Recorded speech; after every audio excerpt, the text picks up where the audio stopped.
Hi everyone, నేను మీ పవన్ని. Welcome back to our channel GPK shorts and entertainment. Content is ours, entertainment is yours. GPK shorts and entertainment అంటే ఇది నా channel, మీ channel, మనందరి ఛానల్. రోటీ కపడా రొమాన్స్ ఏంటండి? ఇది నా ఫ్యాంటసీ కాదు, నా రిక్వైర్మెంట్స్ కాదు, సినిమా టైటిల్ అండి. నేను చూసిన ఈరోజు నేను చూసిన movie title Roti Kapda romance. Director Vikram Reddy and actors, female and male actors are all new debut movie అనుకోవాలి. అయితే మన మెయిన్ క్యారెక్టర్ మాత్రం మెయిన్ లీడ్ అతను మన కమిటీ కుర్రల్లో సర్పంచ్గా పోటీ చేస్తారు, తన క్యారెక్టర్ ఉంది. ఎనివే, ఈ మూవీ ఎలా ఉంది అండ్ ఓకే పర్లేదా, చూడొచ్చా లేదా, బ్లాక్ బస్టర్ అని మనం దాని గురించి డిస్కషన్ అనేది తర్వాత సంగతి, ఆ తర్వాత డిస్కస్ చేద్దాం. బట్ చూడొచ్చా, ఎంతవరకు చూడొచ్చు అనేది మొత్తం ఈ మూవీలో డిస్కస్ చేద్దాం అండ్ ఈ రివ్యూలో. ఎనీవే, ఫస్ట్ మీరైతే నా వీడియో మీకు నచ్చితే please like, share and subscribe చేసి ఆ పక్కనే గంటను గట్టి కొట్టేసి ఆల్ అని సెలెక్ట్ చేసుకోండి. అప్పుడు నేను ఏ వీడియో పంపించినా సరే మీకు నోటిఫికేషన్ వస్తుంది. దయచేసి సబ్స్క్రైబ్ చేసుకోండి. ఓకే, ఇక మూవీలోకి వస్తే, రోటీ కపడా రొమాన్స్ అనే ఈ మూవీని విక్రమ్ డైరెక్టర్ చేశాడు అండ్ ఈ మూవీ చాలా కాన్ఫిడెంట్గా ఉన్నాడు డైరెక్టర్. బాగుంటుంది, కంపల్సరీగా మీరు చూడొచ్చు అని కాన్ఫిడెంట్గా చెప్పాడు ప్రెస్ మీట్లో. ఓకే, అయితే నాకు ఈ మూవీ మీద పెద్ద ఎక్స్ప్రెషన్ లేవు కానీ, బట్ థియేటర్కి వెళ్తా ఈ మూవీ ఎలా ఉందంటే పర్లేదు, బాగుంది. మరీ దారుణంగా అయితే అంటే మరీ బోర్ కొట్టే స్థాయిలో లేదు, బాగుంది. అలా జరిగిపోతుంది, అంటే అంత మనకి థ్రిల్ ఇచ్చే కాన్సెప్ట్ ఏం కాదు కానీ, బట్ ఓకే. ఎందుకంటే నలుగురు ఫ్రెండ్స్ అండ్ నలుగురు గర్ల్ ఫ్రెండ్స్, వాళ్ళిద్దరి మధ్యలో లవ్ స్టోరీ, వాళ్ళందరి మధ్యలో అండ్ బ్రేకప్ స్టోరీ అండ్ వీళ్ళ కెరీర్, వీళ్ళ గోల్ అండ్ ఫ్రెండ్షిప్ బాండ్ ఎలా ఉంది అనే దీని గురించి మొత్తం 2.5 hour మూవీ ఉంటుంది. సో మనకైతే బోర్ కొట్టదు, ఎందుకంటే ఆబ్వియస్ గా ఫ్రెండ్షిప్ అండ్ ఫ్రెండ్స్ మధ్య ఉండే బాండ్, ఇటువంటి సీన్స్ మనకి ఎన్ని సినిమాలు వచ్చినా, ఇంకో 10 సంవత్సరాల తర్వాత కూడా ఇదే సీన్ ఎన్ని వచ్చినా సరే మనకైతే బోర్ కొట్టదు. ఎందుకంటే మీలో కూడా ఒక ఫ్రెండ్ అయితే కంపల్సరీ ఉంటాడు. ఈ ఫ్రెండ్ అనే ఎంజాయ్మెంట్ సూపర్ ఉంటుంది కాబట్టి దాన్ని మన బోర్ కొడుతుంది. సరే, ఈ మూవీ ఎలా ఉంది సింపుల్గా చెప్పాలంటే నాకు బాగుంది. ఎంత బాగుంది అంటే మన శేఖర్ కమ్ముల హ్యాపీ డే సినిమాలో 1/4 అంత బాగుంది అండ్ అదే Shekhar Kammula life is beautiful లో హాఫ్ అంత బాగుంది. సో అంటే ఫుల్ అని చెప్పలేం, ఆ మూవీసే.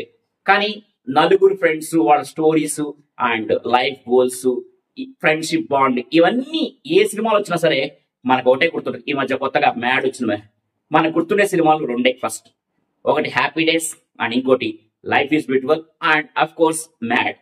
సో ఇదే పందాలు ఉంటాయి ఏ మూవీ అయినా. అయితే మనకి బోర్ కొట్టిందా లేదా, మనకి చూడడానికి ఇంట్రెస్టింగ్ ఉందా లేదా అది చూద్దాం. నేనే ఎక్స్పీరియన్స్ పోలేదు, బట్ 2.5 hour అయితే నన్ను కూర్చోబెట్టుకొచ్చాడు డైరెక్టర్. దానికి మెచ్చుకోవాలి ఆ డైరెక్టర్ తీసిన ఆ టాలెంట్ కి. అండ్ అక్కడ ఉన్న ప్రతి యాక్టర్ చాలా జెన్యున్ గా, హానెస్ట్ గా, ఎక్కువ ఓవర్ యాక్షన్ లేకుండా చాలా నీట్ గా చేశారనిపించింది. వాళ్ళ క్యారెక్టర్, వాళ్ళకి ఇచ్చిన రోల్స్, డైలాగ్స్ కానీ ఏవైనా సరే మనకైతే ఏంద్రా బాబు అని అనిపించదు. 2.5 గంట కూర్చొని మూవీ చూడొచ్చు.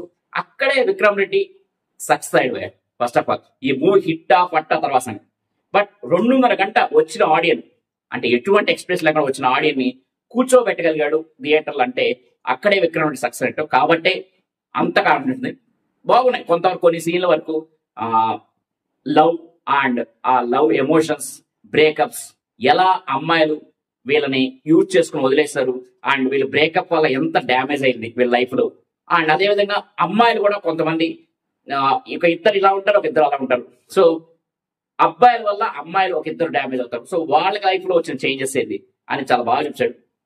అయితే ఫైనల్ కాన్సెప్ట్ ఏంటి మూవీలో, ఈ లవ్లు, బ్రేకప్లు ఇవన్నీ జరుగుతుంటాయి, మన జీవితంలోకి వస్తుంటారు, పోతుంటారు. వీటిని అడ్డం పెట్టుకుంటే వీటిల్లే గుర్తుపెట్టుకొని, ఆ దాంట్లో జరిగే నెగిటివిటీని మాత్రమే గుర్తుపెట్టుకొని మన లైఫ్ నెగిటివ్ చేసుకోవద్దు, మూవ్ ఆన్ అయిపోవాలి.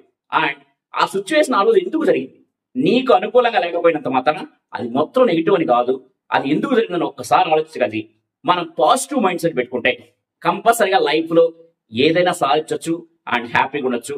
అండ్ ఫ్రెండ్షిప్ అయితే ఎప్పటికీ ఎండ్ కాదు, అది ఎప్పటికీ ఫ్రెండ్షిప్ ఈస్ ఫర్ ఎవర్ అనేది మళ్ళీ ఇంకోసారి ఈ మూవీలో మళ్ళీ చెప్పారు.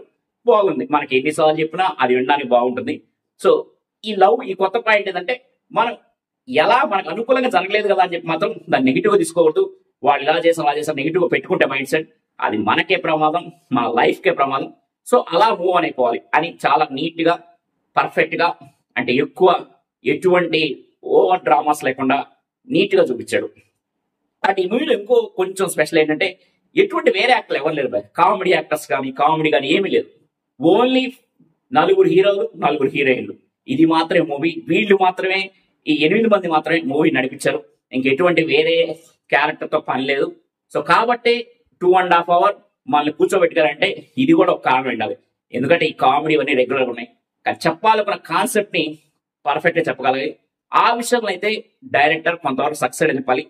అండ్ అలాగని అద్భుతం చెప్పిన మూవీ, ఎందుకంటే మనం ఇదివరకే చాలా సినిమాలు ఇటువంటి సినిమాలు చాలా చూసినాం కాబట్టి మనకు అంత ఎగ్జైట్మెంట్ అయితే అనిపించదు, but at the same time bore కూడా కొట్టదు. అండ్ మెయిన్ గా music Sunny MR and Harshavardhan Rameshwar వీళ్ళిద్దరూ దీనికి మ్యూజిక్ ఇచ్చారు. మెయిన్ గా బ్యాక్గ్రౌండ్ స్కోర్, సాంగ్స్ అయితే అంత ఏమీ అద్భుతంగా లేవు కానీ సాంగ్స్ అంతా మనకి నోటెడ్ ఉండవు, బట్ బ్యాక్గ్రౌండ్ స్కోర్ పర్లేదు. ఆ సిచ్యువేషన్ తగ్గట్టు లైవ్ గా మనకు అనిపిస్తుంది, అంటే పర్టికులర్ గా ఇది బ్యాక్గ్రౌండ్ అనేది అనిపించదు కానీ బట్ సిచ్యువేషన్ తగ్గట్టు లైవ్ లో వెళ్ళిపోతుంది. So Sunny MR and Harshavardhan Rameshwar did a good job. So ఇంకా ఈ మూవీ గురించి చేయాలంటే మీకు ఎక్స్ప్రెషన్ లేకుండా ఒకవేళ వెళ్తే మీకు కొంచెం టైం ఉంటే మేము వెళ్ళాలి అనుకుంటే, ఎందుకంటే నెక్స్ట్ ఫ్రైడే చాలా మూవీస్ వస్తున్నాయి, బట్ ఇంతకుముందు చూడని మూవీస్ కూడా కొన్ని ఉండొచ్చు. సో థియేటర్స్ కూడా ఎక్కువ లేవు. మెయిన్ ప్రాబ్లం ఏంటంటే అక్కడ వస్తుంది ఈ మధ్య మూవీస్ కి స్క్రీన్స్ ఉండట్లేదు. సో కాబట్టి మీరు చూస్తే మాత్రం ఏం పెద్ద బోర్ ఏం ఫీల్ గారు, అలాగని ఎక్సైట్మెంట్ కూడా ఫీల్ గారు. Just move on. మనం కూడా సినిమా చూసిన తర్వాత ఎక్కువ ఎక్స్ప్రెషన్స్ ఎక్కువ నెగిటివ్స్ పెట్టుకోకుండా జస్ట్ ఒక పాజిటివ్ ఫీలింగ్ తో మూవ్ అని అయిపోవాలి. అది ఆ సినిమా కాన్సెప్ట్, ఇది నా రివ్యూ కాన్సెప్ట్. ఒక మూవీ చూసిన తర్వాత వీళ్ళేదో దాంట్లో ఏమైనా పాజిటివ్ ఉందో ఆలోచించండి, లేదంటే కామ్గా అయిపోవడం మేలు. అంతేగాని దానిలో నెగిటివ్ పెట్టుకొని అది మన మైండ్లో ఎక్కించుకొని మనం ఆ దాంతోనే గిలగలా కొట్టుకోవడం కంటే కొంచెం పాజిటివ్ మైండ్ చెప్తే మూవ్ ఆన్ అయిపోవాలి. ఇది నా రివ్యూ కాన్సెప్ట్. సో ఈ మూవీ మీరు చూడాలనుకుంటే వీకెండ్ ట్రై చేయండి, లేదా ఓటీటీ ఆల్రెడీ ఉంది. So this is Pawan, thank you, bye.